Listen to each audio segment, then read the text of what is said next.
Bienvenue au bureau par un beau jour d'automne à Perth, en Australie occidentale. Du Mexique à la Chine, en passant par Singapour, les Caraïbes et notre invité de San Francisco, vous regardez le journal de la voile Desktop News.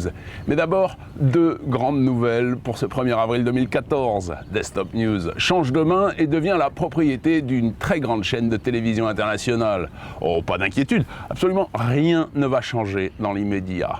Cependant, une des contreparties sera de vous présenter le journal de la voile quotidiennement depuis la mer. Et écoutez bien, c'est pas fini lors de la participation de votre serviteur au prochain Vendée Globe. Je sais pas vous, mais je crois qu'on n'a pas fini d'en reparler. En attendant, et pour le moment, place à l'actualité sportive de la semaine.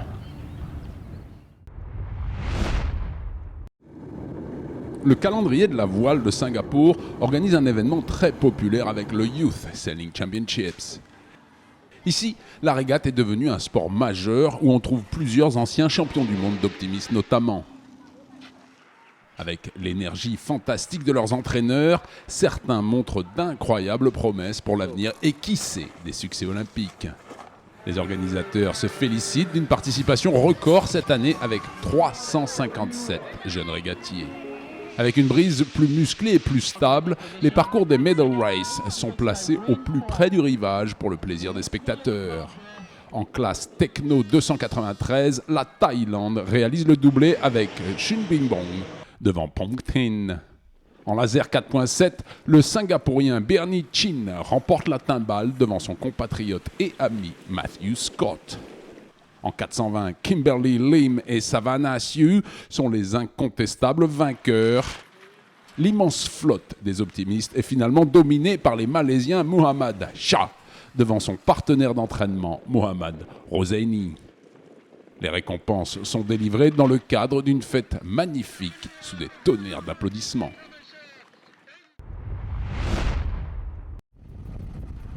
20 bateaux de 24 à 66 mètres de long participent à 3 jours de régate somptueuse à Gorba, aux îles Vierges britanniques, la Caribbean Superior Regatta. La première journée, dans une brise d'une douzaine de nœuds, voit le 112 pieds Nilaya triompher en classe A devant le Super Maxi Leopard avec Vasco Vascoto à la tactique. En division B, les 3 premières places reviennent à des Swan et la victoire en temps compensé à Freya. Tempus Fugit, une nouvelle construction inspirée par les J-Class, effectue sa première épreuve et prend une fracassante première place en division C. La deuxième journée offre un spectacle à couper le souffle dans près de 18 nœuds de vent. Nilaya confirme sa victoire de la veille, mais la bataille pour les accessites est féroce entre Ohana et Itairos.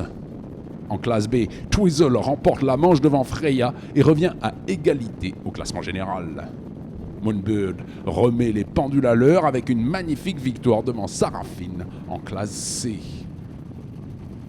À l'issue d'une dernière journée courue dans les eaux scintillantes de Virgin Gorda, Nilaya remporte la classe A avec un score de 1-1-2 devant le classe J Rainbow.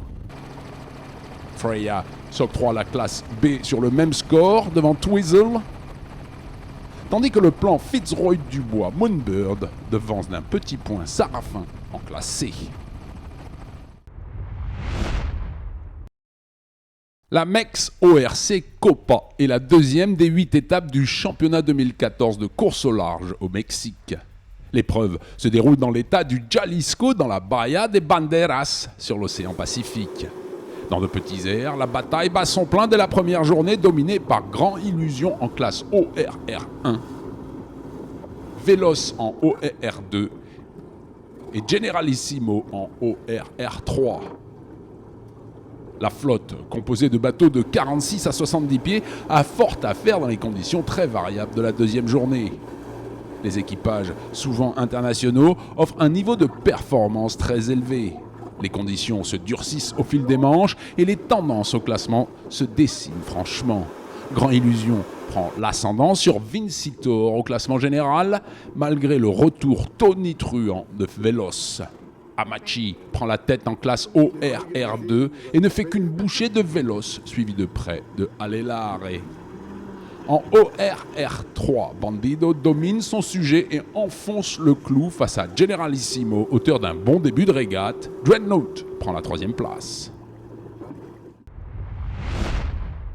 Un invité exceptionnel ce soir puisqu'on retrouve une personnalité du yachting, grand navigateur devant l'éternel, un peu touche-à-tout, Loïc Perron, qui va nous parler de sa nouvelle aventure. Alors, salut Loïc, t'es où en ce moment et tu fais quoi? Je suis à Alameda, c'est en Californie, à côté de San Francisco.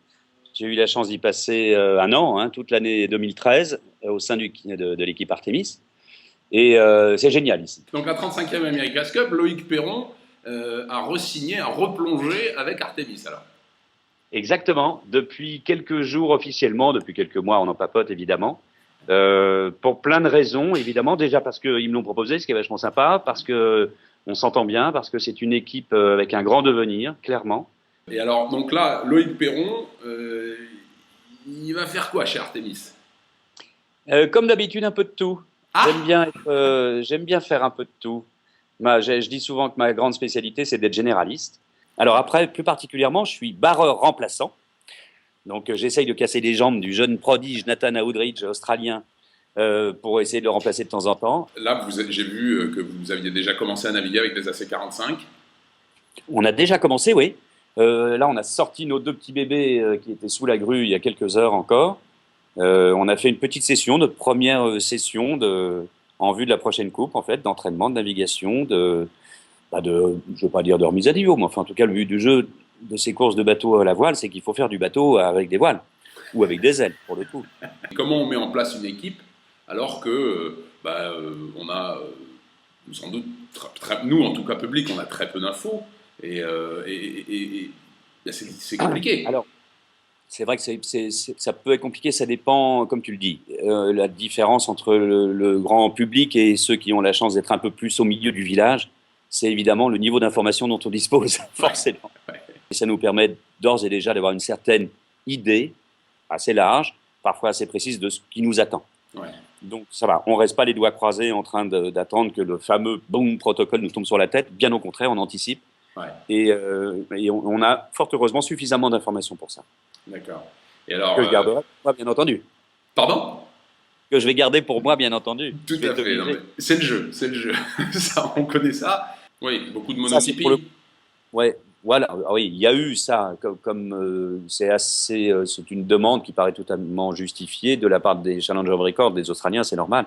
Il y a moins d'expérience là-bas, moins de budget. Et globalement, quelque chose qui peut être plus proche du one design, il y aurait théoriquement rapprocher les bateaux, 2, diminuer les coûts assez fortement quand même, parce que c'est vrai que si demain matin on nous dit que toutes les ailes vont être exactement les mêmes et fabriquées en Chine, c'est vrai qu'il n'y a pas besoin d'avoir des ingénieurs pour les concevoir, admettons. Bah écoute, on va suivre ça avec attention. Alors, il y a un deuxième volet avec Loïc Perron, c'est l'ambassadeur de Virtual Regatta. Et alors, il a des projets, Loïc Perron.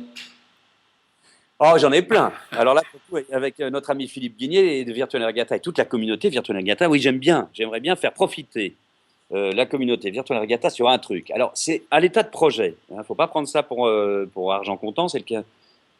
Parce que j'aimerais faire en sorte que tout le monde découvre ce que c'est qu'un AC-72, nos anciens catamarans, ceux qui allaient comme des avions de chasse ici à San Francisco. Ouais. Et puis pourquoi pas imaginer, c'est la chance et la beauté du virtuel, faire n'importe quoi avec ces bateaux-là.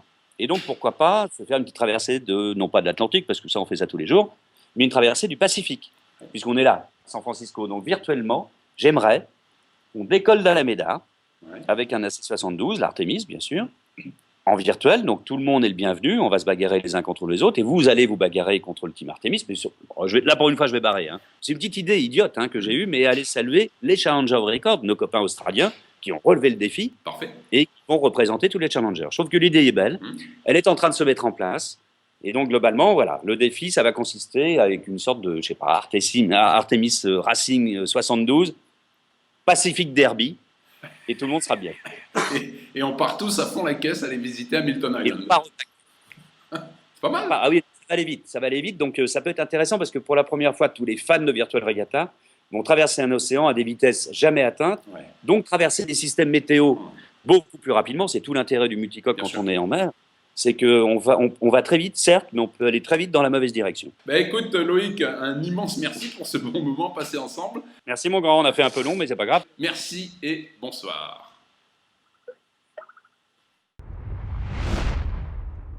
Rendez-vous la semaine prochaine, même heure, même endroit.